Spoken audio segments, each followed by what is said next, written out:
Olá, pessoal do quarto ano, tudo bem? Hoje, mais uma semana se inicia. Vamos começar aqui com a nossa aula de ciências, falando sobre os fungos. Os fungos não realizam a fotossíntese. Assim como os animais, eles se alimentam de outros organismos, que podem ser plantas ou animais mortos, ou parte de outros seres vivos. Mas, diferentemente do que ocorre com quase todos os animais, os fungos digerem o alimento externamente ao corpo. Neste processo, o alimento sofre decomposição. O material decomposto pode ser aproveitado por outros seres vivos, como a planta. Então, o que é a decomposição? É a transformação dos restos de seres vivos em outros materiais mais simples. Então, por exemplo, os cogumelos são exemplos de fungos que podemos ver a olho nu, né? Ou seja, que a gente pode ver sem precisar de uma lente de aumento, de um microscópio, tá? Então, o cogumelo é um tipo de fungo. Já o fermento biológico, usado para fazer o pão crescer, é composto de fungos muito pequenos, visíveis apenas com o uso do microscópio. Alguns fungos são comestíveis e podem fazer parte da alimentação das pessoas. Outros são venenosos e podem deixar-nos doentes. Por isso, nunca coma cogumelos encontrados no ambiente, tá, pessoal? Então, só aqueles que são vendidos mesmo para consumo. Esse que é encontrado em mata, que a gente desconhece a origem, não é bom se alimentar desses aí, tá? Que eles são venenosos. Vamos lá para a próxima parte, as perguntinhas agora. Então, aqui são exemplos, ó, de fungos. Fungos tipo bolor, né? Decompondo grãos de arroz, ó. Tá vendo aí? E o outro aqui, ó, exemplo de um cogumelo, né? Comestível, que é o champignon. A gente, né? Se alimenta dele aí, né? Em saladas, né? Pizza. Aí a segunda questão tá aqui, ó. Imagine duas novas espécies. Após terem sido estudadas, a espécie A foi considerada uma planta e a espécie B foi considerada o fungo. Qual é a principal diferença entre plantas e fungos? Se a gente voltar no texto, aqui ó, quando se inicia, qual a primeira coisa que fala ali em cima? Os fungos não realizam fotossíntese. O que é a fotossíntese numa planta? É o alimento. Então a planta, ela produz o seu próprio alimento. E os fungos? Os fungos não, né? Eles se reaproveitam de outros materiais. Tá? Essa é a principal diferença. Letra B. Cite pelo menos uma semelhança entre plantas e fungos. Tá? Então, qual que é a semelhança deles? Entre a planta e o fungo? Né? Pode ser que eles vivem na natureza, né? Que ambos podem se reproduzir, tá? Aliás, a gente pode até confundir muito, né? Que o fungo é um tipo de planta. Na verdade, não é, tá? O fungo não é uma planta. Embora a gente pode encontrar na natureza, mas ele não é. Vamos para a próxima aqui. Página.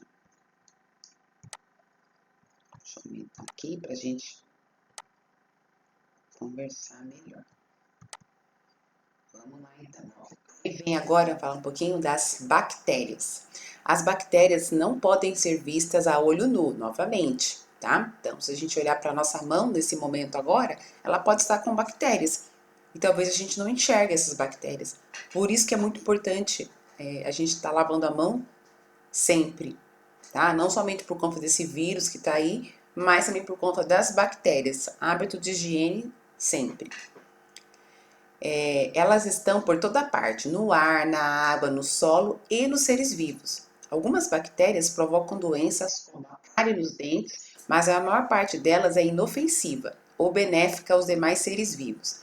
Certas bactérias vivem no interior do nosso corpo e auxiliam no processo de digestão dos alimentos. Então a gente tem as bactérias que a gente pode chamar de bactérias boas, né? Que são bactérias que agem no nosso organismo em benefício da gente mesmo. E tem as outras que não são, né? Como foi citado no exemplo aqui, a questão das bactérias que causam cárie nos nossos dentes, né? Por conta da gente não fazer uma escovação adequada ou deixar de escovar os dentes após as refeições, podem nos trazer cárie. Assim como os fungos, As bactérias também participam do processo de decomposição. Ao consumir restos de origem animal ou vegetal, deixa eu levantar um pouquinho aqui, como verdura, legumes e carnes, bactérias e fungos participam do apodrecimento dos alimentos. Uma das formas de evitar que os alimentos estraguem é mantê-los na geladeira. Então, tem a maneira correta da gente armazenar um alimento. Então, terminei de almoçar, né? E aí aquela comida que sobrou, qual a maneira correta da gente estar guardando, armazenando, né? Deixando destampado em cima do fogão, né? Geralmente as mamães aí, as pessoas que cuidam dessa parte do alimento da casa de vocês, elas têm toda uma rotina para estar guardando esses alimentos de forma certa, né? Tampado, higienizado dentro da geladeira. Porque se a gente não fizer isso, o que ocorre? Ocorre o apodrecimento por meio de bactérias, né? E também por meio de fungos, se ficar muito tempo lá, tá? Tem um texto aqui que vai falar um pouquinho mais disso. Leia o texto a seguir e responda o que se pede. Bateu a fome, você invade a cozinha à procura de algo para comer. Depois de inspecionar a geladeira de cima a baixo, sem encontrar nada que desperte a atenção do seu estômago, você se lembra daquele delicioso pãozinho bem guardado lá no forno. Abre o pacote com a boca cheia d'água e que é essa coisa verde? Essas manchas esverdeadas são o que chamamos de bolor ou mofo, seres vivos microscópicos que fazem parte do grupo do fungo. Então aqui tem uma imagem, né, do pão com bolor. Vocês já viram isso? Vocês já viram algum alimento que tenha ficado com esse tipo de fungo, com bolor ou mofo que a gente fala, e fica esverdeado, tá?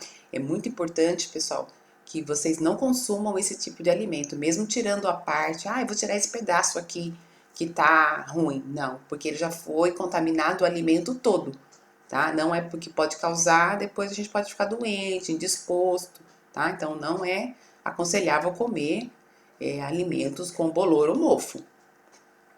Letra A. O apodrecimento de alimentos como pães e frutas pode ser provocado por fungos e bactérias? Você já viu isso acontecer? Então essa resposta é pessoal, tá? Vocês vão colocar aí mesmo no próprio livro. Você já viu acontecer e quando? Letra B. O que você observou? Descreva abaixo, tá bom? Então, na aula de ciências é isso. Depois vou mandar um videozinho complementar para vocês estarem assistindo lá no grupo do quarto ano. Até a próxima aula.